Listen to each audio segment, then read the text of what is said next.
Welcome to the Startup Grind. Ladies and gentlemen, please join me in welcoming our friend, Daniel Pink!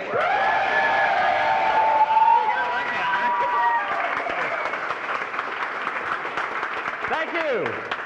All right. How's it going, Daniel? It's going. It's good. How you been? I think the only time I've ever been greeted like that in the past was the last time I was at Startup Grind. No, and actually, they were pretty loud then too. So Yeah. Usually we always start with like a personal note, but I'm going to skip that because we already covered Thank that. you. So if you want to Yeah. talk about Columbus, Ohio, and all that stuff, if you guys really- want to hear a story, check out the first interview. We did that 2 years ago, and so now I want to get right straight into this new book. Yes, sir. It's all about timing. Yes. So I'd like to just kind of get the sort of the background, like what sort of inspired you to write this book after Drive, and so why about timing? Let's talk about that. I guess what inspired me more than anything else was frustration. I was making all kinds of decisions in my own life about when to do stuff. When should I do this kind of work? When should I do that kind of work? When should I exercise? When should I stop a project? When should I start a project? And I was making them in an incredibly half-assed way. And that bugged me, that was frustrating me. And I said, there's gotta be a better way to make these kinds of decisions. And so I started looking around for guidance. And I was really surprised that there wasn't guidance out there. I figured somebody's had to have some advice about this. And that got me curious. I said, well, I mean, certainly somebody out there has done some research on this. So a lot of books that I've written recently, the books, some of the, like a book like Drive, a book like To Sell is Human, go deep into social science. And I said, there's got to be a little science out there on this. And so I started looking around, and I was blown away on two things. One, how much research there was. There was a huge amount of research out there on this question. huge amount of research on this question. But the second part of it, which was peculiar, is that it was splattered across many, many disciplines. It wasn't like in a single place. So the handful of you who read Drive, a lot of that research is really in social psychology and in economics, but molecular biology isn't really talking about this. And here it's like social psychology, economics, endocrinology, molecular biology, cognitive science, a whole field called chronobiology, anesthesiology. And what was happening is that I realized, and this is one of the advantages of being a layperson, is that I'm looking at this and it's like, hey guys, you're all asking very similar questions. In some cases, you're asking identical questions, but you're not talking to each other. So the economists don't talk to the psychologists don't talk to the anthropologists, nobody talks to the endocrinologists, perhaps understandably. Although we're here, this is the Endocrine Society building, so yeah, it is, actually. They're probably listening in here and having changes in their hormonal reactions because of my dissing them.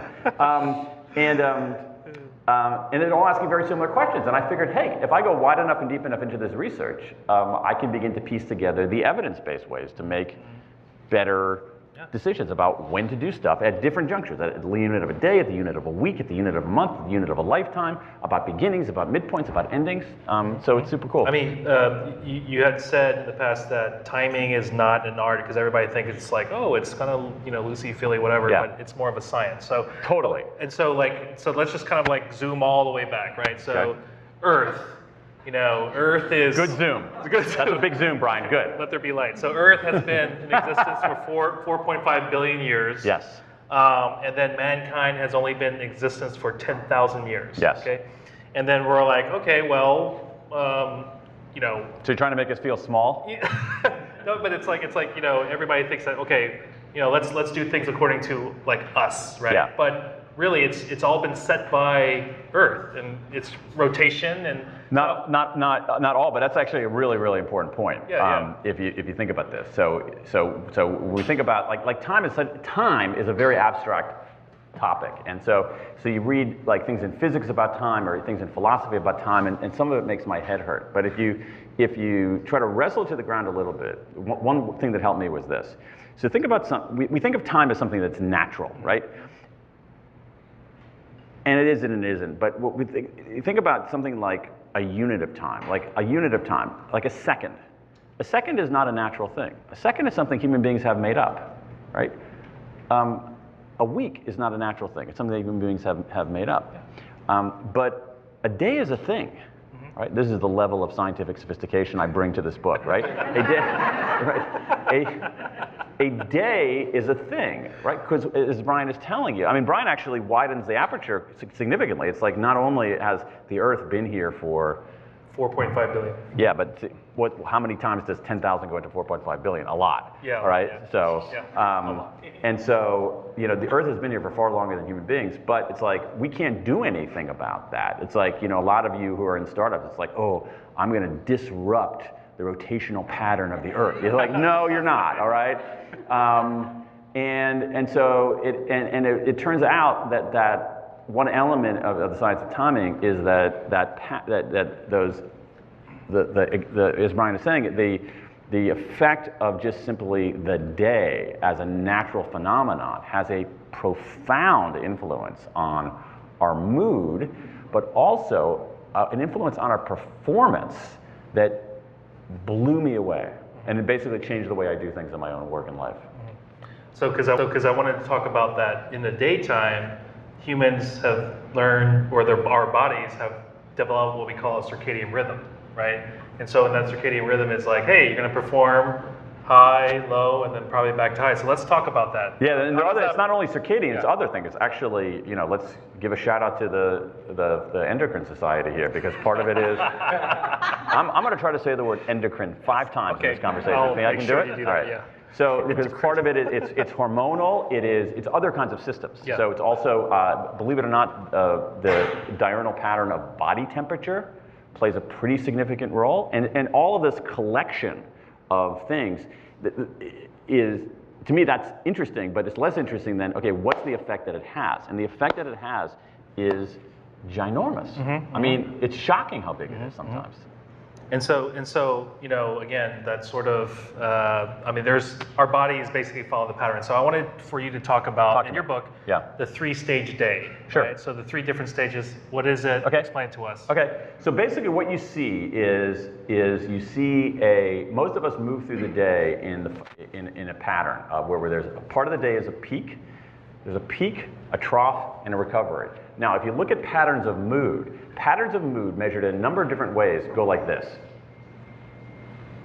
So our mood is generally at a population level higher earlier in the day, dips considerably in the middle of the day, and rises again later in the day. My wife's mood, right? In the daily mood. Sorry. Yeah. Okay.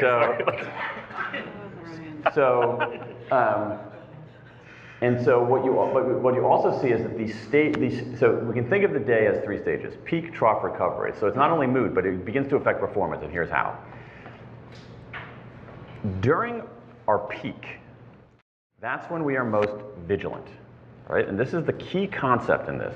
During our peak, that's when we're most vigilant. What does it mean to be vigilant? What it means to be vigilant is that you're able to bat away distractions. All right, you're less distractible. So the peak is the ideal time for doing analytic work that requires heads down, focus, attention, and energy. The trough, which not most of us go through the day in those 3 stages: peak, trough, recovery.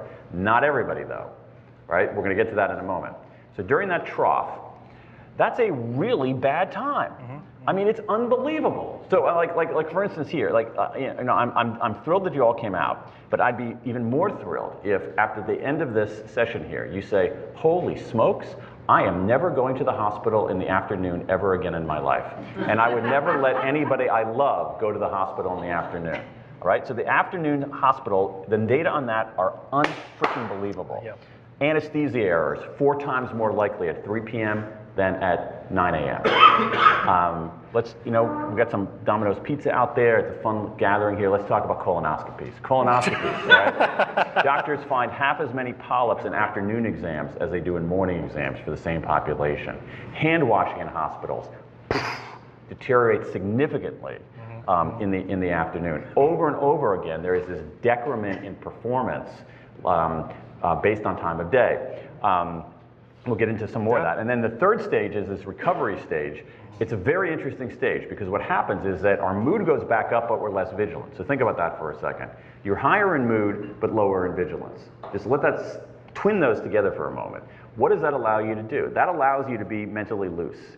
which is good for certain kinds of reasoning, right? If you want to iterate new ideas, brainstorm. Some of you have been in brainstorming sessions with people who are hypervigilant, right? You're in a brainstorming session with people who are hypervigilant. It's like, that's a terrible idea, that's a terrible idea. It's not an effective brainstorming, right?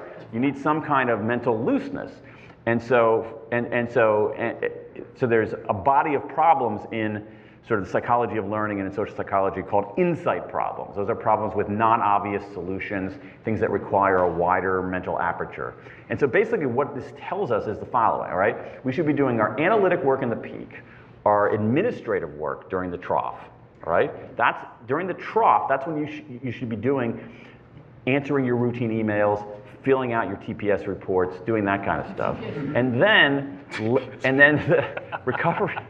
the recovery stage is where you should be doing more of your insight and iterative work. And when we look at these different stages, there's incredible differences in performance. I mean, really differences in performance. And the sort of the broad idea here to understand is this: our cognitive abilities don't stay the same throughout the day. Okay, this is really important, all right? So if you're feeling less cognitively sharp at different times of the day, it's not because you're a wimp, it's not because you haven't, you're not trying hard enough. It's because this is an inexorable fact of biology and psychology. Our cognitive abilities don't stay the same throughout the day. They change. They also can change in dramatic fashion. So the difference between the daily high point and the daily low point can be significant. And the best time to do something depends on what we're doing. And so we know from this rich body of research that we should be doing certain things at certain times of day. So one last word here about because it's not as simple like, oh, do your important work in the morning. It's not that. Some of this depends on what is called a chronotype. I was just going to ask. Okay, great. So what is a chronotype? Okay, so basically, it's you've heard sort of colloquially, oh, some people are morning people, some people are evening people, right? There's science behind that. In fact, the field of chronobiology studies that significantly. And here's what we know: there's a distribution in the population on our chronotypes, and I actually think it'd be interesting here because Brian and I were talking about this briefly beforehand. It's like I think that the distribution among entrepreneurs and startup people is different from the regular distribution of chronotypes. That's my hunch. I don't know that. So the distribution of chronotypes, it's not quite a bell. It's bellish. It's not quite a bell curve. Here's what it looks like. 15% of us, roughly 15% of us, are very strong morning people.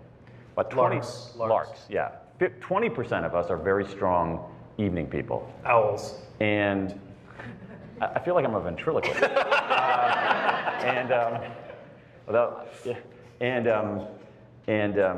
Third type. Thank you. It's a ventriloquist who's talking without my intervention. This is like a horror movie now. 2/3 of us are in the middle, intermediate, what I call third birds, all right? And so what we know is that larks and third birds go through the day in that order: peak, trough, recovery. Peak early in the day, higher vigilance early in the day, trough in the middle of the day, greater mental looseness and iterative capacities late afternoon and early evening. Now owls, it's different. And remember, that's 20% of the population, right? Owls are very different. And I think the traditional world of work is horrible for owls.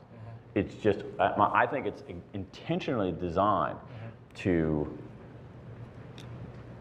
destroy their souls and suck the very life out of their marrow, all right? And so for owls, it's much more complicated. But the main thing for owls to keep in mind is this, that their peak, analytic peak, highest in vigilance, much later in the day, like around now, all right? Much later in the day. And so in many ways, the traditional world of work is incompatible with owls, and I think that's, my hunch is that more startup people are going to be owly than normal. Yeah. So let me. So I'm glad you talked about owls because I actually wrote the description of what you put in your book about what owls are. So owls display some darker tendencies. That's what you wrote. They are more open and extroverted than larks. They are also more neurotic and often impulsive, sensation-seeking, live for the moment, hedonist. Yes. But that's the good part. That's the good part. But oh yeah, here you go. You got this. Okay, this is the good part. This is getting better. Yeah, here we go. They use nicotine, alcohol, caffeine Not to mention marijuana, ecstasy, and cocaine. Yep. Okay. In greater, not all of them, Right, obviously, right. but they're more likely than owls. Yeah. They're also more prone to addiction, eating disorder, diabetes, depression, infidelity. No wonder they don't show their faces during the day. Right. And they have a better sense of humor. Yeah, but I mean, so there are personality differences here, and it's interesting to figure out like which way the arrow is pointing on causality on that. Yeah. And so basically, what we know about like larks, more conscientious, more extroverted, and then owls are, much more likely to have psychiatric problems, much more likely to have addiction problems, but also test higher on intelligence, test higher on creativity. Right. And so, I mean, I feel like I'm an owl, actually. Are you? I don't know. I think so. We could test your chronotype. Here's the easiest way to figure out your chronotype, all right? So the different instruments out there, some good scientifically validated instruments. One of them is called the something MEQ, morning evening questionnaire, just like auto MEQ, AUTO. What is it? Is it the Center for Environmental Therapy? Yeah, that's a pretty good one. It's the auto MEQ, the morning evening this questionnaire. That's pretty good. And then there's also, I think that's validated by some guys at some researchers at Columbia. There's another one, the gold standard is something called the Munich Chronotype Questionnaire.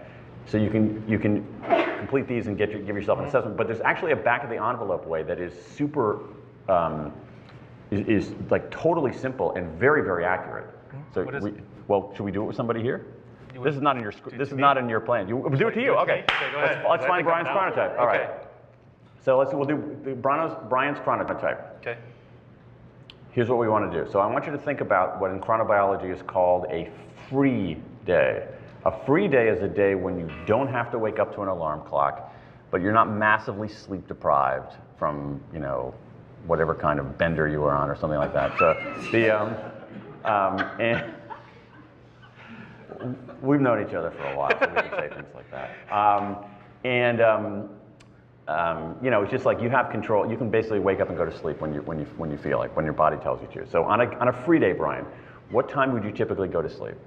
Like, I can pick any time? Yeah, but On a typical... not because my mom isn't home, I'm going to stay up all night. But imagine you're an adult, all right? And Right now, yeah. no. So it's just like, hey, it's like it's like the third day of vacation, and I can go to sleep whenever I want. What would you do? I mean, I think 2 or 3 in the morning. Okay, cool. All right, and then what time would you typically wake up? If I don't have a job and I'll be really depressed, and so I don't know, like... No, it's not like you're unemployed. It's just like you're on vacation, okay? You can do what you want. Okay. You're making this way more complicated than it needs to be. Well, I mean, the kids wake me up, so I mean, if there's no kids, probably much later. What time would you wake up? I don't know, like 10? maybe, yeah. Great, okay. All right, so so basically all we're doing here, and you can do this for yourself, is what we're figuring out here is the midpoint of sleep. So if you go to sleep at 2 and you wake up at 10, your midpoint of sleep is 6 a.m. Okay. Okay, and so here's what here's how to figure it out. So if your midpoint of sleep is before 3:30, you're probably a lark. If your midpoint of sleep is after 5:30, you're probably an owl. So you're probably an owl. Probably an owl. Okay. And then if your midpoint of sleep is between 3:30 and 5:30, you're kind of mid-range, mid-range. Because the only thing I could identify was the good sense of humor, and all the other stuff, the addiction, that's not me, I swear to God. So basically for you, it's like you're better off doing your analytic work later in the day. Actually, I do that, yeah. Do you really? Yeah. Yeah, and that's good. So now the thing is that you have your job allows you that kind of freedom to do that. What really gets tough is when you have owls trapped in a world where they have to be at 8 a.m. staff meetings. Yeah. So actually I wanted to talk about Yeah. that because, part of being the interviewer, I can actually get some help myself. So Sure. I wanted to ask you, so before we do this, #StartUpGrind at Daniel Pink. Okay. That's your That's my Twitter handle. okay. Yeah. So please tweet. There's a lot of tweetable moments here. Can you talk about some tips about a better morning? So better morning. Yeah, better Okay. morning. Yeah. So give some good tips. How many people here drink coffee in the morning? Wow, I should have known this group. All right, so how many people have a cup of coffee right when you wake up? Interesting. Okay, so here's what the research shows, and this is hard behavior to unlearn. My wife understands the science. She will not change her behavior on this. All right, and so here's what science tells us. It's actually not a great idea to have coffee when you first wake up. The reason for that is this. When we first wake up, we start producing, okay, something that the Endocrine Society has studied. How many is that, 3? Cortisol. Somebody say cortisol back here? Yeah, so yeah, exactly. So we start producing a stress hormone, the stress hormone, main stress hormone called cortisol. Cortisol is what helps us wake up, all right? And so when our cortisol levels, so caffeine actually can interfere with the production of cortisol. So when your cortisol levels are rising, that basically wakes you up. And what you want to do is not introduce caffeine here. You want to introduce caffeine when your cortisol levels start declining a little bit, which is for many people is maybe an hour, hour and a half after waking up. So you're better having your first cup of coffee early, an hour and a half after waking up. Now, I think some people are actually conditioned into thinking like they're getting some, and it's cool. I'm all for the placebo effect, but some people are getting some kind of placebo effect from having coffee, the ritual of having coffee first thing in the morning. I'm convinced of that. But the physiology of it is you should introduce coffee later, a little bit later. And then, other things you can do in the morning is, which I've started doing, is have it, like when you wake up, the best thing you can do when you wake up is to have a glass of water. Because you've gone if you think about the amount of time you've gone without any kind of hydration, you're better, and that's going to actually aid in your wakefulness and just your overall health too. And then, not surprisingly, there's a lot to be said for exposure to sun and natural light in the morning as well. And now also you actually mentioned maybe schedule a therapy appointment for mornings. Yeah, you know what? There's some very interesting research showing that therapy appointments are more effective in the mornings than the afternoons. There's so much, and I think it's partly because of vigilance, lack of distraction, greater mental energy. For a broad population, but we see this all the time. Like I really want to emphasize how much performance differs, cognitive abilities differ at different times of day. Can I give people a couple? So just think about. I mean, it's in so many different domains. To me, it was startling. Like I would say to my wife, it's like, oh my God, you should got to read this study out of Denmark. And she would, well, how about you just summarize it for me? But let me tell you a study out of Denmark because it's freaking unbelievable. All right, it's a gorgeous, beautiful study because it's a natural experiment. That is, what you have what seems to be kind of a randomized, controlled study, but it actually happened in the real world in a large scale. So it's one of the things that makes researchers just well up with tears. So here's what happened in Denmark. So in Denmark, students take standardized tests, as they do here in the States. But in Denmark, they don't take the tests on pencil and paper, bubble form things. They take them on computers. However, the typical Danish school has more students than computers. So everybody can't take the test at the same time. So the students are, here we go, randomly assigned. That's the thing that makes people start weeping. Certain people start weeping, right? They're randomly assigned to take the test at different times of day. Some take it early, some take it late. And so, this study, which was done by 2 Danish researchers and a great researcher out of Harvard named Francesca Gino, whose book, she has a new book out called Rebel Talent, which I really like. She's a great researcher, really just prolific and really, really creative. And so they looked at 2 million Danish test scores. And what they found is a pretty significant difference. That students who took the test in the afternoon versus the morning scored as if they'd missed 2 weeks of school. Yeah, that's a serious oh wow. I mean, so think about that for a second. So you got this kid scoring here and this kid scoring here because of time of day, and then we're going to make education policy based on standardized test scores when there's that degree of variation based on these completely extraneous factors, or worse, the thing that's more chilling, is that are we going to make decisions about this kid based on her standardized test scores, when if she had been randomly assigned here, it would have been different? And so you see it in just on so many different domains. I'll give you another one that's actually pretty troubling. Is if you look at like jury and judicial decision making, it's unfreaking believable. It's terrifying in many ways. So there's a famous study of jury decision making, and here's what they did. It's a pretty interesting study. What they did, to summarize very, very quickly, is this. So they gave people a fact pattern of a criminal defendant and said, you're going to be a jury and you're going to assess the guilt of this criminal defendant. Same exact fact pattern. And so what they did is to say, with you guys, your defendant's name is Robert Garner. For you guys, your defendant's name is Roberto Garcia. Okay, so 2 different fact patterns. When the jurors deliberated in the morning, they reached the same verdict for both Garner and Garcia based on the same set of facts. New group comes in the afternoon. You guys get Garner, you guys get Garcia. In the afternoon, these jurors were more likely to exonerate Garner and convict Garcia on the same set of facts. It's just it's so important.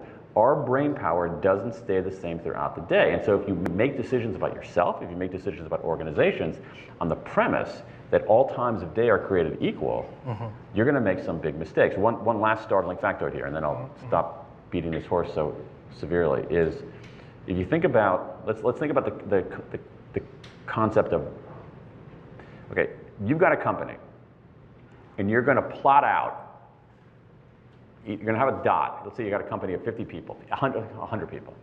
And what you're going to do is like, this is, when you're over here, like we're basically rating people, okay? And the higher rating is over here. And we're just going to plot people on this thing, all right? And there's going to be some difference. What's in stats, as you probably know, variance, right? How do you explain the variance in how people perform? What are some factors that contribute to how people perform? Some people are better at their job than others. Why? What's a reason for that? Experience, right. What else? Skill, passion. Work ethic, conscientiousness, social advantage, right? Some people are more social advantage than others. Some people are inherently smarter than others, right? There are all kinds of ways to explain why there's variance in performance on the job. This research shows that time of day explains 20% of that variance.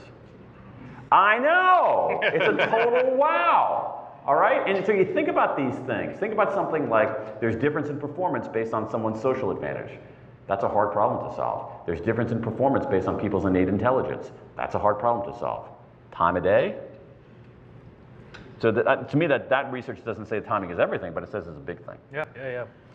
No, that's really interesting. I mean, I wanted to go back to when you had talked about like when they're arbitrarily placing students into slots and how, I mean, that could be the difference of that student going into a good school or a bad school. Totally. So I wanted to bring that back to like just sort of like our everyday sort of routine. So again, your book's called When. So I'm going to try to start all these questions. Okay, great. When. Lay it on me. So when should we have important meetings? So we all have meetings here, companies. And it's funny because in the back you had talked about like,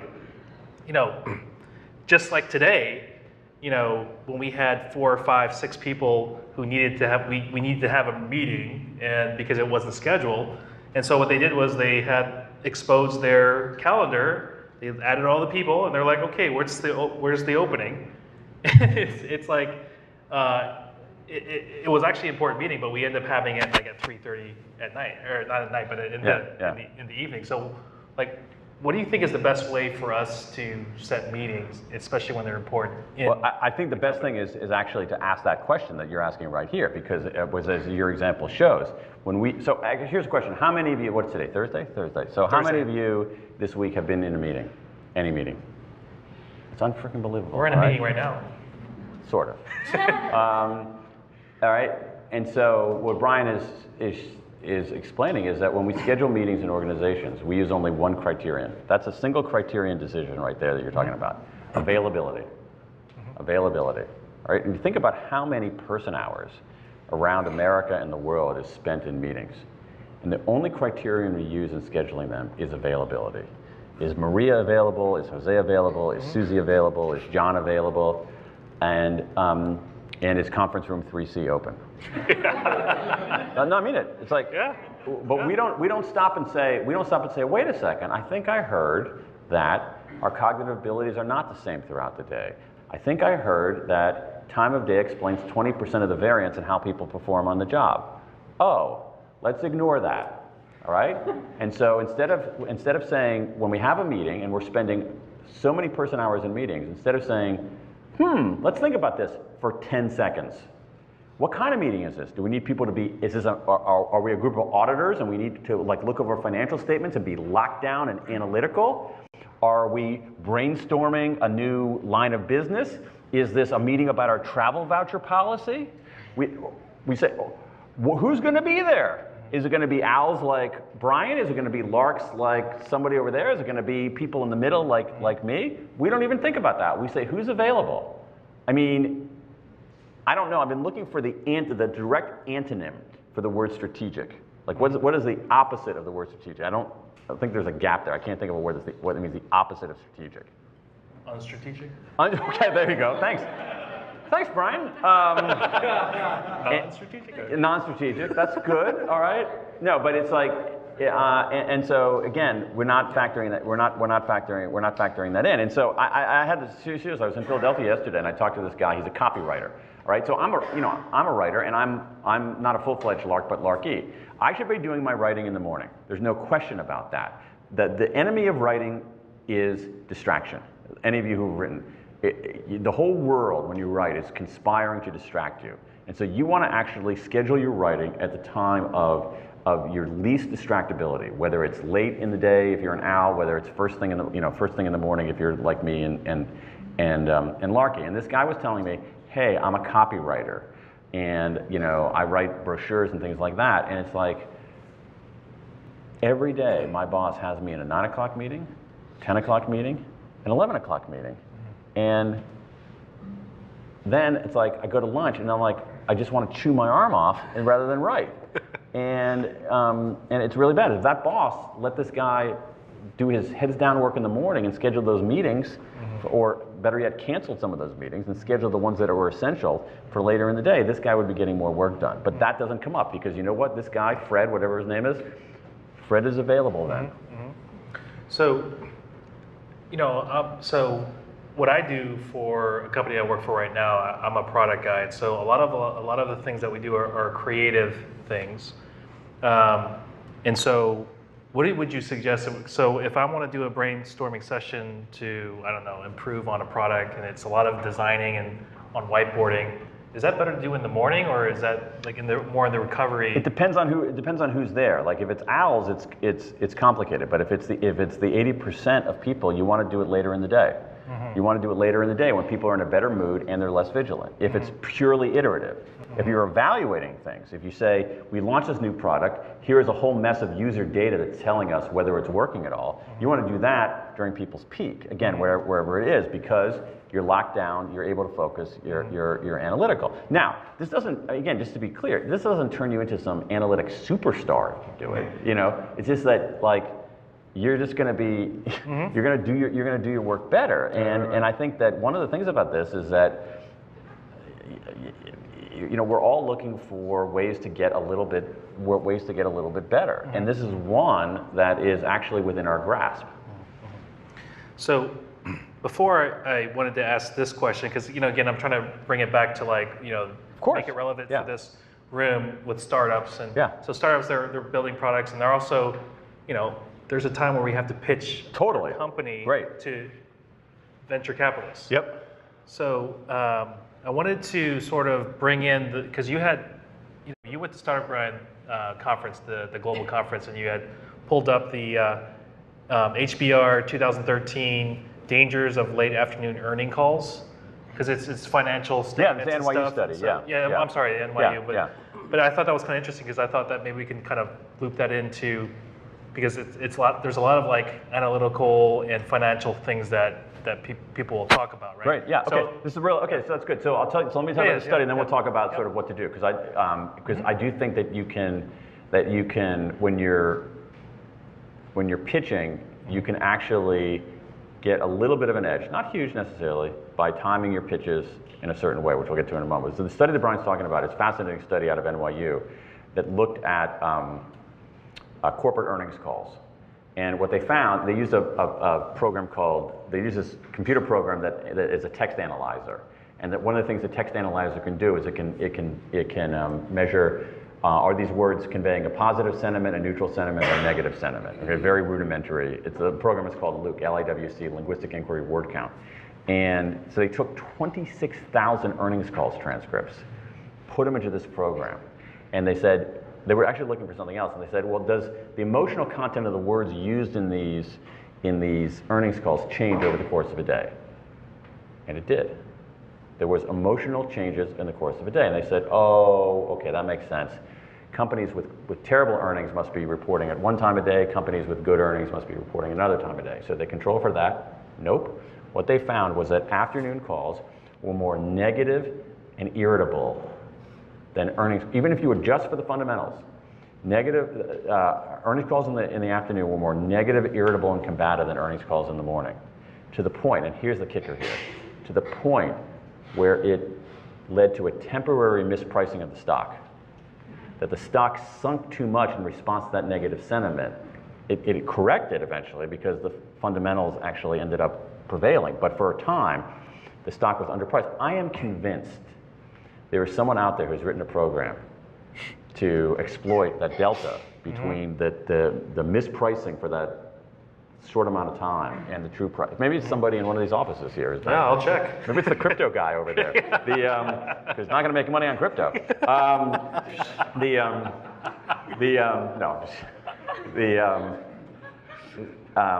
And so that's one thing. So when it comes to pitching, let's think about this. All right. Yeah. Let's put ourselves in the mind of the decision maker. This is the most important thing, all right? So let's think about our own performance, but we also, in anything that's interactive, obviously there's someone else involved. And so when you're pitching, persuading, you really want to think about what is the frame of mind, what is the mental state of the recipient, right? And so here's what we know, all right? So let's just talk about decision making in general. When human beings make decisions, particularly decisions where they are confronted with a decision, right, in the way that you would in a pitch, right? When people are confronted with a decision, they come to that encounter with a default decision in their back pocket. And the default decision is usually no, right? You ask your boss for a raise. Default answer? No, right? You're selling your product or service, all right? I was with some people in business development, and it's like, oh my God, I just get rejected. Like this one guy's like sending cold emails to try to get meetings for his boss, all right? He's getting like, all right? Your default decision is no, right? You ask somebody out for a date, default decision, no, right? But that was my experience. And so here's the question then. When are people more likely to overcome the default? And what this research shows, and some interesting research in judicial decision making that gives us some hints about this, people are slightly more likely to overcome the default early in the day, and this is interesting, immediately after breaks. Immediately after breaks. And so there's a famous study of judicial decision making, judges making decisions about parole, that showed, like going to a judge right before her break, you had about a 10% chance of getting parole. Being the first parolee after the break, you had about a 70% chance. I know, it's unbelievable. Yeah. And so again, what we see, early in the day and immediately after breaks, people are more likely to overcome the default. Now, let's just be clear here what we're talking about, all right? So you know, we live in a probabilistic universe, at least I think, in a probabilistic universe, right? So let's say if you make your pitch early in the day or immediately after a break, it doesn't mean you get the funding, all right? What it means is that you can, let's talk about probabilities. Let's say you have a 9% chance of getting funding under ordinary circumstances. Or I'm just making this up. You have a 9% chance of getting funding. If you pick the right time, maybe you can turn it 2 clicks and have an 11% chance, right? That still means there's an 89% chance you're not going to get it. Right. But if you're doing something repeatedly, that 2 percentage point improvement at some point will redound to your advantage. And there's also some really, really interesting research on sequence, right? So if it's a serial competition, so not all pitches are like that, but certain kinds of like, what do you call it? What do you call those things where, like conferences where everybody comes up and pitches their idea and then showcase or something like that, okay? There is some, so that's a serial, S-E-I-R-A-L competition. There's some interesting research on serial competitions. Where do you want to go in that order? And it's complicated because there are gazillions of variables, but basically what it shows, or let's say job interviews. Let's say you're going on a job interview and say, hey, today we're interviewing, 7 people, boom, boom, boom, boom, boom, boom, boom. Where do you want to be in that? And so some of the guidance there, again, to just give you a few notches of advantage in that probability, is if you are the default choice, all right, if you're not the default choice, rather, if you're not the default choice, you're better off going first. So let's say you're pitching for business and they have an incumbent vendor or something like that. You're better off going first, because remember, the default is that they're going to go to their current vendor, and so you want to try to go first. If there's a huge number of people coming, pitching or whatever, or interviewing for the job, there's a big advantage. If the number is very large, there's a big advantage in going last. And believe it or not, there's a lot of good research on this in figure skating competitions, in idol singing competitions around the world. When there's a lot of competitors, there's a big advantage in going last. So other things, if the criteria are super clear of what they want, you're better off going first. If the criteria are not super clear, don't go first.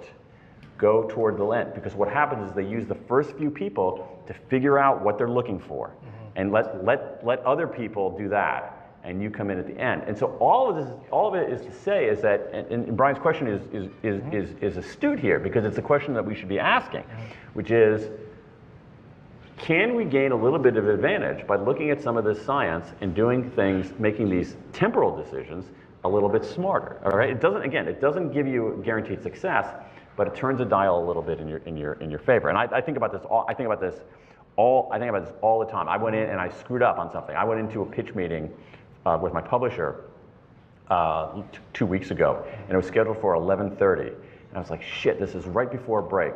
And I mean it. I mean it. Yeah. And I was like, God, should I bring in, some treats to get people's glucose levels up, or something like that. So prompted, you need to use the bathroom, don't you? Yeah, but basically, like, have some kind of, So actually, if we could control it, would it be better to ask for a meeting right after lunch? Because it's after a break. Here's the thing. This is after they're eating Italian food and a lot of carbs, right? So I don't know. Is that a wise thing? It depends. This judicial study showed that actually making parolees had a better chance after lunch. Now again, here's the thing. The most important thing here is that we're looking for simple guidance and rock solid answers, and they don't exist.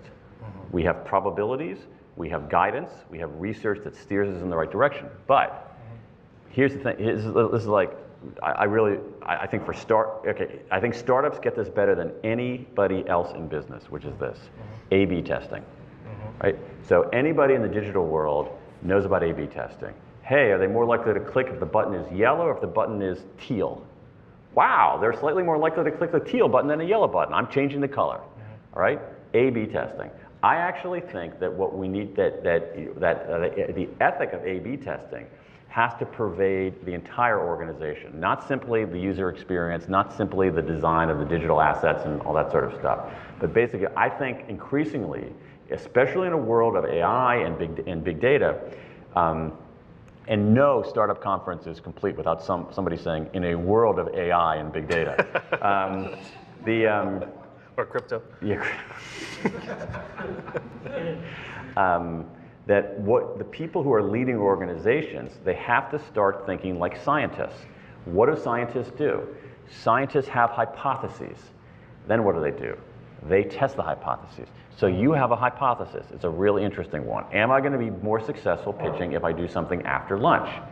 Test it. It's not going to be a perfect randomized controlled study, but try 3 immediately after lunch and 3 at another time, and see, is there any difference? Watch carefully. It's not a lockdown perfect scientific study at all. Yeah. But what you're doing is you have a hypothesis and you test it. And that is the kind of thing, and this is one of the things that troubles me about science education in America, because we're not teaching science as a way to ask and answer cool and interesting questions. We're thinking of science as basically cram this stuff in, get the right answer on the problem set, and that's it. And what we really want is we want people thinking like scientists, knowing how the world works, but being intellectually humble and saying, I don't have all the answers. So what I'm going to do is I'm going to have a hypothesis, and I'm going to test it. And I'm going to see what the test says, and I'm going to alter my behavior based on that. This is actually really good because it's critical thinking. But actually, I invited a bunch of startups from. There's a program called KIC, Korean Innovation Center, and it's called I-Core. What you're talking about is what they do. Oh, nice. Steve Blank had created this lean methodology, and they're here actually. So I'm glad you talked about that. It's all about setting up a hypothesis, right, and then validating it through customer feedback. But it's not only the things that are customer facing. It's like it's other kinds of decisions you make. What you have to have is you have to have the confidence that you have some base knowledge and understanding of the world, but the humility to recognize that in every instance, I'm not sure exactly what the right decision is. But if I test it, I'm going to get better and better and better and smarter. Okay. I'd like to kind of switch gears here and talk about my favorite topic. Yes. When should we take breaks? We should be taking, well, it's good to take a break during the trough period. Okay. But we should be taking more breaks, and we should be taking certain kinds of breaks. Actually, the science of breaks is another thing that blew me away. Right. Science of breaks is basically, in my view, where the science of sleep was 15 years ago. 15 years ago, especially in startup culture, I pulled 3 consecutive all-nighters. I haven't had any sleep for 3 weeks, you know? And you look at that person, it was always a guy. You look at that person and oh, you're a hero. Right? Now, the science of sleep we know a lot more about it. It's deepened. It's gotten some public consciousness. And so there's been something of a cultural change, not fully in the startup world, but in other, in the startup world to some extent, in other places, of, hey, no, dude, you're not a hero. You're a moron. Yeah. Like, what are you doing? You're hurting your performance. And it's like, if your performance goes down, other people's performance is going to go down. Mm-hmm. And so I think that breaks are where sleep was 15 years ago. That the science of breaks is emerging, and we know a lot more about breaks. And basically what it says is we should be taking more breaks, and we should be taking certain kinds of breaks. And here is another thing where I think the science gives us some very, very practical guidance for how to do stuff better. Mm-hmm. And so what we know about breaks is that they don't have to be, here's the thing, with breaks, they don't have to be long. The research is overwhelming that something beats nothing, right? So we're not talking about, I don't know, someone asked me earlier this week about siestas, all right? It's like, no, it's like break does not mean, it's like, I'm not advocating, yeah, thank you. He's like, oh yeah, everybody should take 3 hours off in the middle of the day and go have some seafood paella and 3 glasses of red wine, It's cool. Sounds like fun. Yeah. So what we're talking about is, so one principle is that something beats nothing. So even things like this, even things like something called a 20-20-20 exercise, which I think is good for people who work in the kinds of things that many of you do. 20-20-20, okay? Every 20 minutes, look at something 20 feet away for 20 seconds. That actually increases your vitality. You can do it now, yeah. So something beats nothing. It doesn't have to be a long break. Something beats nothing. Another principle is that, I think it's very, very interesting, is that social beats solo. So breaks with other people are more restorative than breaks on your own. And what's amazing to me about this, as a card-carrying introvert, is that that's true even for introverts. Even for introverts, breaks with other people are more restorative. I think a lot of you folks know this, but it's worth repeating. Moving beats stationary. So if you're moving during your break, that's important. That's much better than being stationary. Some really interesting stuff on just on how much actual exposure to nature changes us. And so outside beats inside big time. There's a study just out of Penn this week, University of Pennsylvania this week, that showed that, a little bit of a tangent here, is that, so you think about certain urban areas where there are a lot of vacant lots, and a lot of vacant lots are strewn with garbage or sort of blighted. And they did this experiment where they basically, they greened them. They basically just planted stuff there. Mm-hmm. And it turned out that if you look at I can't remember what the number was, but if you look at something like a 1 mile radius around those things across the population, lower incidence of depression. It's unbelievable. And so outside beats inside. And then, and this is another important one for all of you, because is fully detached beats semi-detached. A break has to be a break. And so you're actually better off not talking about work. You're better off, and you're certainly better off not bringing your phone. You need to detach. And so in many ways, it's like, seriously, people would have increases in productivity and certainly increases in satisfaction if, seriously, like and I've been trying to do this, every afternoon, you take a 10-minute walk outside with someone you like, talking about something other than work, and leaving your phone behind.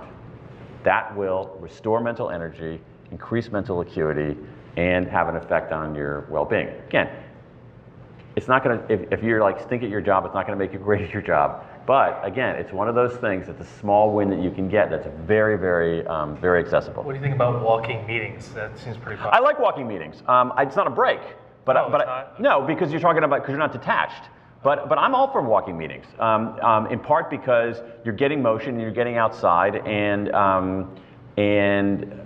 that's often better than being sedentary. I'm all for walking meetings. I don't think they're a break, but I think that I do those sometimes. I really like doing them.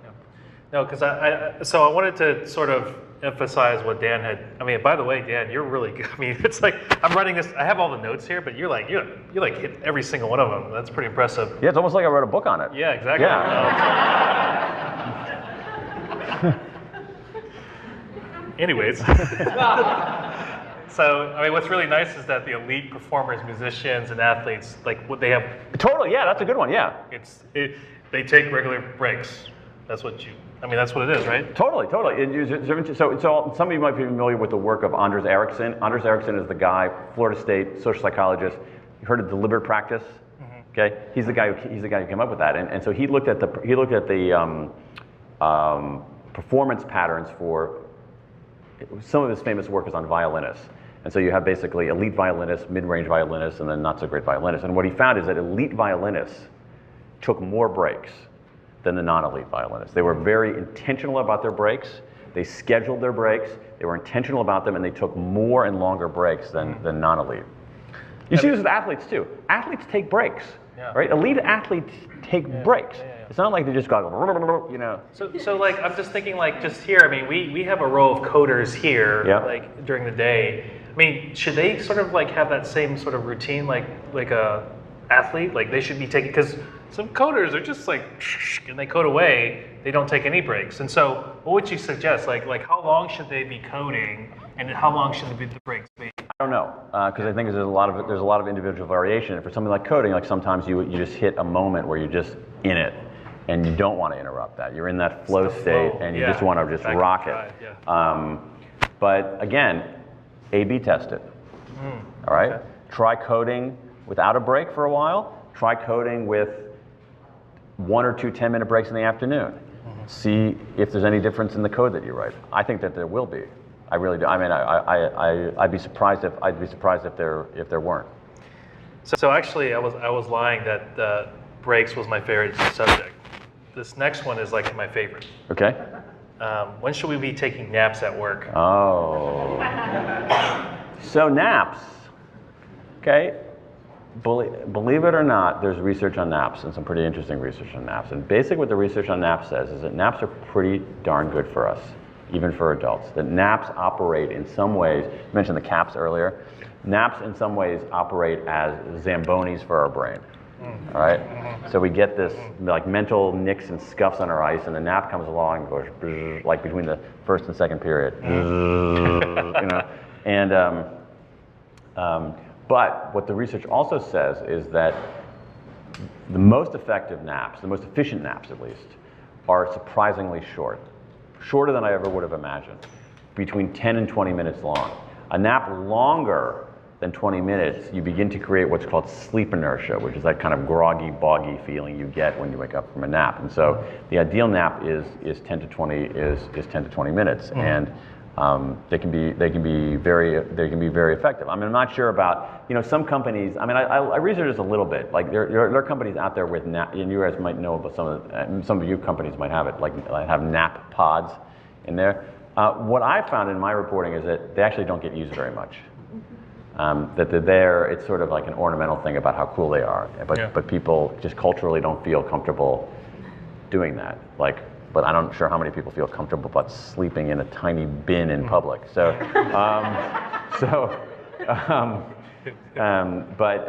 yeah, so naps are, there's nothing, naps can be a form of efficiency. It's just, to me, it's like a subset of breaks. It's another kind of break, yeah. So I want to talk about my third favorite, which is naps plus coffee. Okay, so this is cool, and some of you might know this. All right, so here we go. So this is, there's actually a scientifically ideal nap, and it goes like this. And I've done this. I didn't do one today, but I should have, but I didn't do one today. And it's this. So here's what I do. So I work in the garage behind my house, and so what I will do is there's a chair in that office, and I will sit in that chair. I will put on some noise-canceling headphones, and I will set my phone countdown timer for 25 minutes. And then, right before I press start on the timer, I will guzzle a cup of coffee. All right, like a cup of coffee, but I'll brew the coffee, but then I'll put like ice in it, just 4 chunks of ice in it, so I can just go, and then I close my eyes. It usually takes me maybe 10 minutes to fall asleep. The alarm goes off in 25 minutes, so I have 15-minute nap right in that sweet spot. All right, and I wake up. Now, coffee, what? Here's what the research shows. It takes about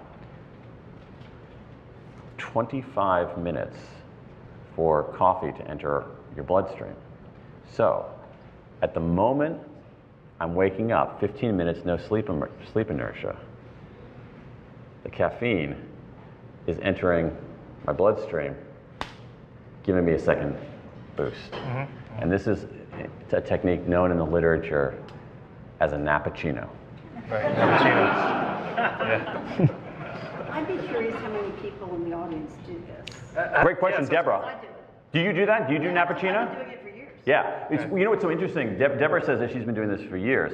I have heard, since writing this book, I've gotten so much email from, when did you start doing it?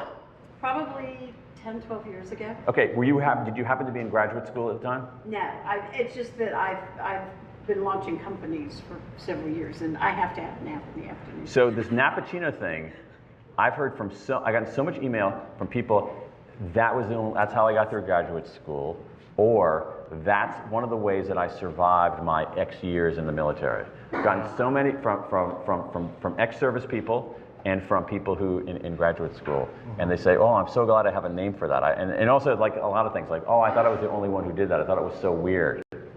But if you sleep longer than that 25 minutes, it'll take you another 30 to... Right, that's sleep inertia. Right, that's exactly. the sleep inertia. Right? Exactly. Yeah. But here you basically set your alarm, you get up before the sleep inertia, and then you get this double whammy right there. And the double whammy is related to your endocrine system. That's 5. Yeah, Is that 5? 4? 4. 4 or 5. I'm just going to declare victory on this one. So we're kind of running out of time, but I wanted to. I know time. Okay. So one thing I wanted to ask, because I thought this was really interesting in the book, because you said if you answer 2 or more of these questions, then you need to do this. So it was, and it's more pertinent for this crowd. Oh, interesting. Okay, I think I see where you're going. Okay, got it. It's more of because your book is about the beginning, midpoint, and the ending. Right. And then this, I kind of fast forwarded, but this is on the ending. So like, when should you quit your job? Because that's what a lot of like folks here. Yeah. They're like entrepreneurs. They're like, I want to now start my company. Yeah. And so. Great point. Yeah. So there's all this. So there's so much good timing stuff that even beyond the unit of a day. The unit of a day is totally interesting, but even beyond the unit of a day, it's like, how do beginnings affect us? Some really interesting research on how people use certain what are called temporal landmarks. Mm-hmm. Certain dates in the year stick out for us, and they operate as landmarks, and they change the way we navigate our time.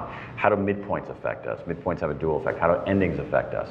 And so what's related to this idea of temporal landmarks is that, the moment when people are most likely to quit their job is on the first anniversary of the job. Second most likely time they're likely to quit their job is on the second anniversary of their job, right? Because we use these things. We use this idea of temporal landmarks, that certain dates stand out in the year the way that physical landmarks stand out in space. And so what do landmarks allow us to do? You're trying to find your way, you're looking for a landmark. Oh, there's a Chipotle on the corner, all right? That's not a good one because there's a Chipotle in every corner. Whatever, there's a Chipotle on the corner, right? It's like, oh, there's a Chipotle, great. You slow down, you orient yourself. And so for quitting jobs, a thing to do is to anticipate how you're going to feel at that landmark. All right, and one of the best tests of this that Brian is mentioning is what we know about some research on job satisfaction. And I think it's a great question because it goes direct. I think both of these things go directly to entrepreneurs. Yeah, right. Is what you want is the most satisfying jobs by far are jobs that combine challenge and control. Challenge and control. And so what you can do is you can imagine a 2x2 matrix.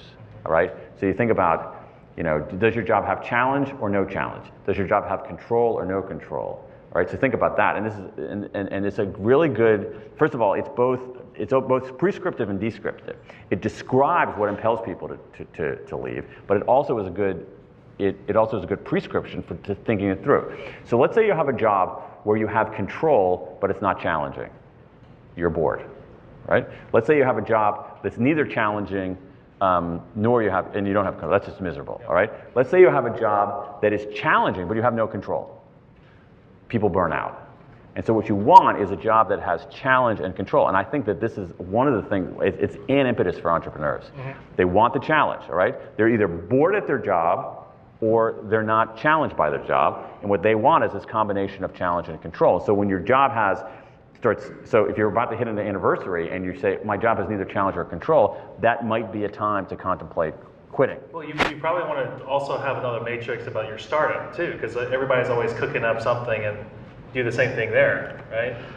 It's a challenge and control. I'm saying for the startups, because you're leaving a job to do your startup. Oh yeah, you're leading that, and so you don't want to just replicate. No, but I'm saying you want to make sure that it's like high, control and challenge. Sure, absolutely. For your startup. All right, I was just saying. Yeah, no, I'm with you. I want to get some nuggets of wisdom here because I thought that was really interesting. Yeah. So, but also, should we talk about just starting a job and when you start a job? Yeah. Okay. So that was actually. I think it's related to that. It's kind of interesting because I don't think it's very well known. I think it's unbelievable. Talk about that. So right now we are experiencing a pretty good economy. When I graduated from college, that was like similar to what it is now. So this is when AOL. That's what brought me here to DC. Okay.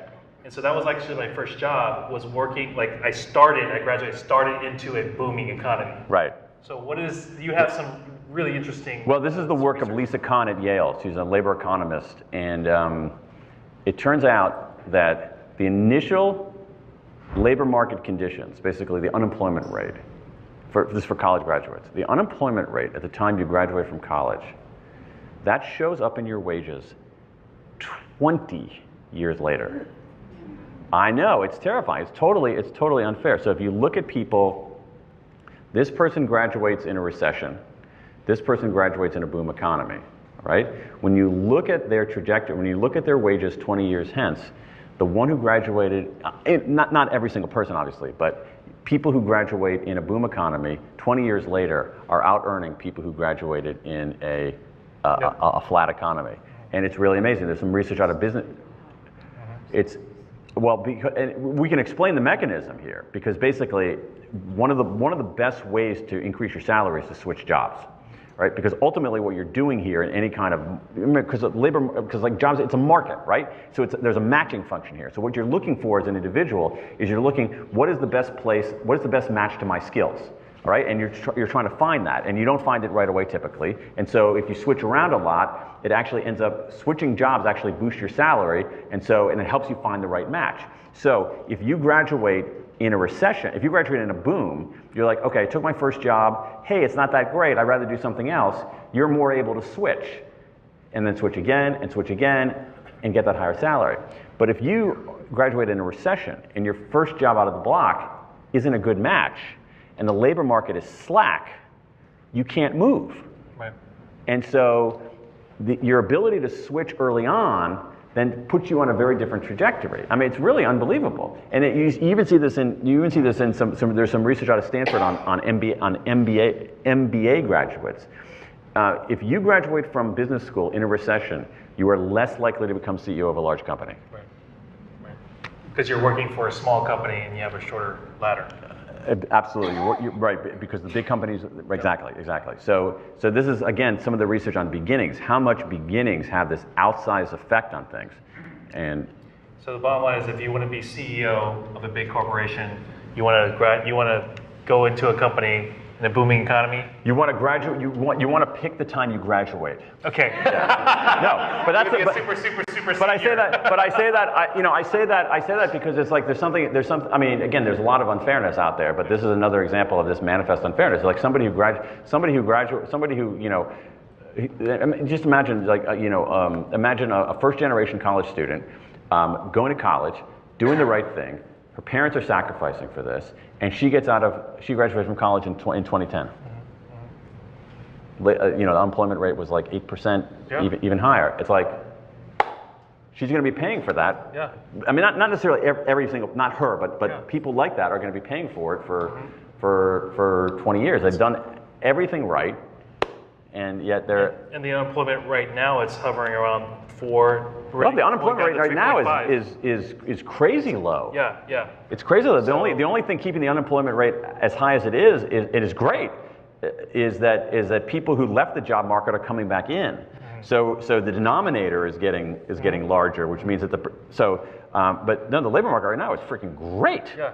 So it's great to. It's a great time to graduate from college. If you can graduate from college in the next 3 weeks, go for it. Yeah. So we might have some potential CEOs of Fortune 500 companies. Oh yeah, get your MBA. Yeah. All right, so we ran out of time, Yeah. but I have one last question. We didn't have time for Q&A. I do apologize. But I always end it with 2 questions, but since we're really out of time, it's just going to be 1. Okay. So if you could rewind time 20 years ago, what would be the best piece of advice you would have given yourself? 20 years ago? I mean, what? Okay, no, that's fine. 20? Whatever you want. We can do 30 if you want. Okay. I'm trying to think. 20 years ago would be what, 98? How about 30 years? Okay. Like right when you graduated college. Okay, so I graduated from college about 30 years ago, exactly. There you go. Okay, let's do 30. Okay, 30 years ago. So I'm talking to myself, and the best piece of advice. You're like sitting right here in the audience, and you're listening to a badass, author. Well, what kind of advice you would have given yourself? Okay, so all right, so I don't want to be a pain and disagree with your premise, but if I truly mean this, is that if I were to go back 30 years from now, when I was, let's say just out of college,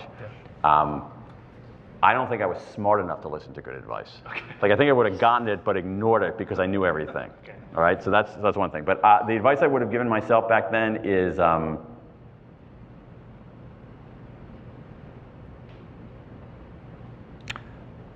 I give 2? Yeah, sure. Okay.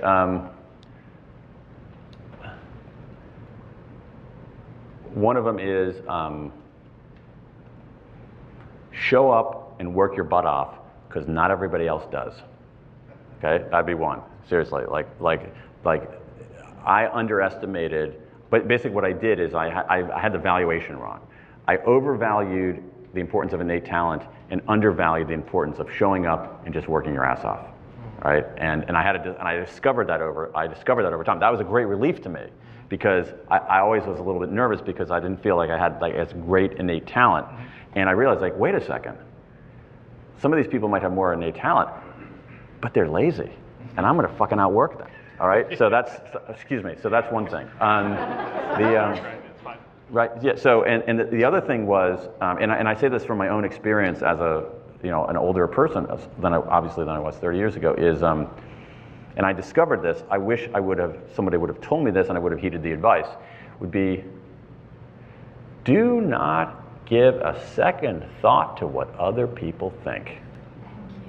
Okay, not in a pathological way, but you know what I mean. It's like, because like the great discovery of this, and it's validated by the research, and something called the spotlight effect, is basically this. It's like a lot of times we navigate our lives based on what are other people going to think of it? What are other people going to think of it? And what I discovered, and the research shows this as well, what I discovered in my lived experience and then confirmed by research is this. Here's what other people think of me. They don't think of me because they're thinking about themselves, all right? And so just do your thing, you know? And it doesn't matter what other people think of you. Just do your thing. Be true to yourself. And I would have had fewer stumbles along the way had I heeded that advice earlier. I grew into that advice, but I probably would have done better if somehow that was like implanted in me early on, and that would have put me on I think I would have done slightly better. Well, thank you for this interview. And thank you for this interview. Your time. Ladies and gentlemen, Daniel, thanks. Thank you.